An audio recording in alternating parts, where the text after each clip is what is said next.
Hey guys, Good Marks Good here, and today I'm super excited to show you this, my latest find here.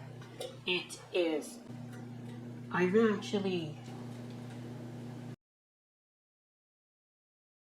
hey guys, Good Marks Good here, and today I am super excited to show you all my latest find here.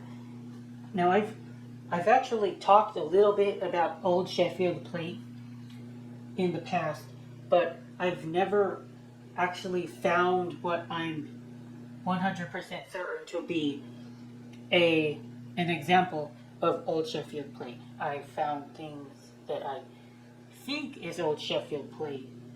They're fairly confident about that. But this time, and they were like trays, nothing super special or fancy. But this time, I found a Samovar, and because we know when they were making old Sheffield Plate, I can kind of pin down a manufacturing date, which I can't always do with my stuff, but we can say with confidence that this is in fact old Sheffield Plate. Now, what was old Sheffield Plate? You could think of it as the precursor to Electroplate. Okay, everything that we have nowadays is electroplated, where they run a circuit between an anode and a cathode, and they're able to plate one type of metal, in this case obviously silver, onto a second metal. The base metal is often copper, or some kind of copper-nickel alloy, or brass, or steel. That's how they do plating with electricity. But old Sheffield Plate was a process where these artisans, and they truly were artisans. These people are artists here. They could take a silver and then they could roll it out into a thin sheet, right? And then they could kind of like have it a sandwich of the silver between the middle layer, which is mostly copper. They use copper a lot for old Sheffield Plate, and you could see copper bleeding through.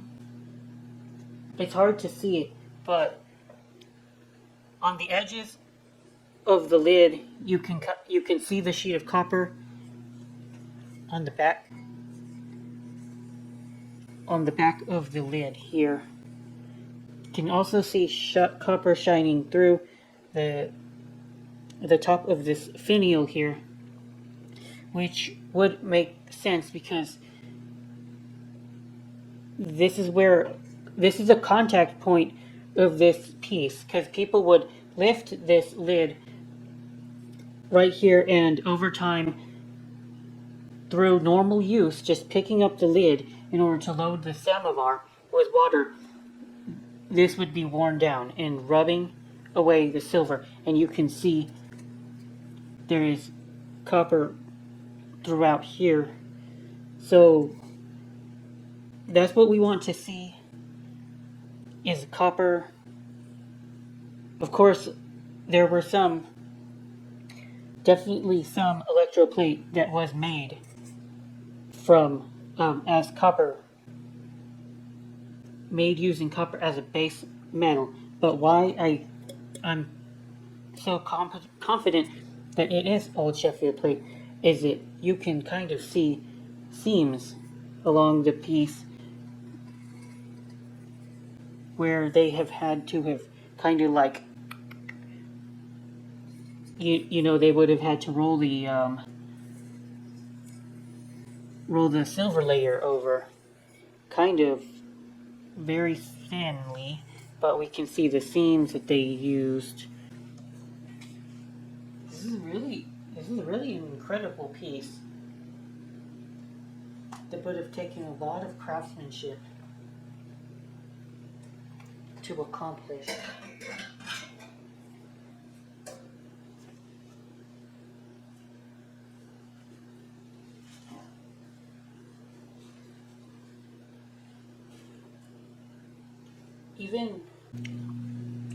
We can even see some of the copper shining through even on pieces like this, the edge of the handle.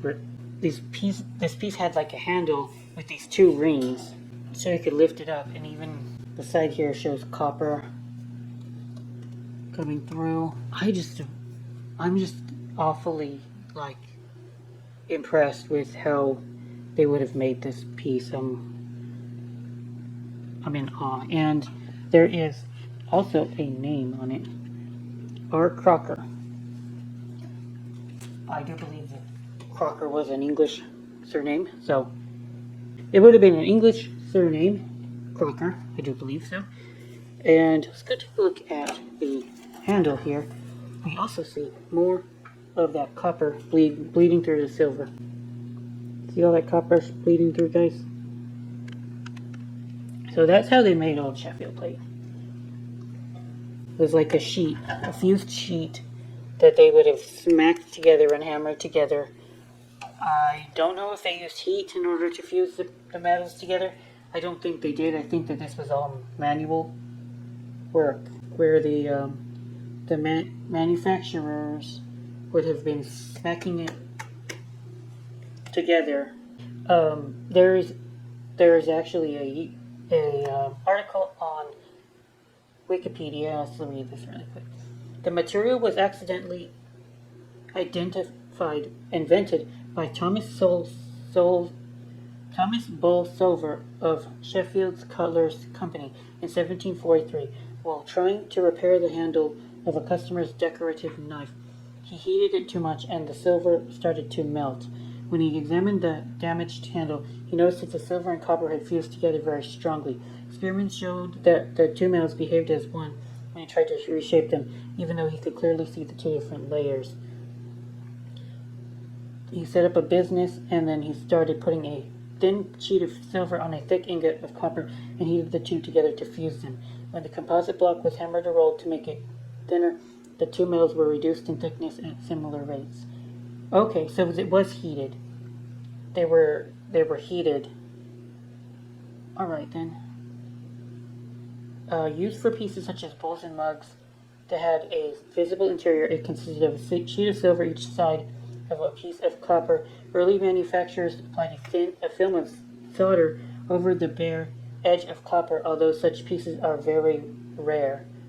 Edges of early solvers were hidden by folding them over, but from about 1790, borders were applied with U-shaped links of silver wire to conceal the copper, which can often be felt as a lip on the underside. Okay. Yeah. Well, it feels like there is some solder going on like the feet here. That seems to me like solder, but it could have been residue from someone's attempt to clean it up with silver polish.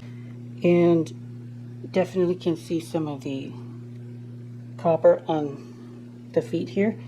And in a way, you can almost sort of see the solder that they were talking about that's kind of rare. Between this piece here, there's kind of like a gap, and then some solder appears here. Maybe it's solder. It's hard to tell because this could also be residual polish. Somebody had at one point tried to polish it up, and that's what we would be seeing. That's probably it, actually. Anyway, so yeah, kind of stopped making this stuff around the 1840s, and that's when electroplating started taking off. And as electroplating was much cheaper to do and much less labor intensive, old Sheffield Plate started to die off as an art form and commercially. Get the handle here. It's very, very cool. I am so happy to have found this piece. And as for price wise,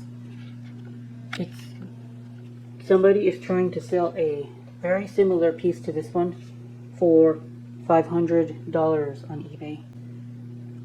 I don't know how much I'm going to try to sell mine for. I'm going to start at 800 and sit on it for a while and see how many people are interested and go from there.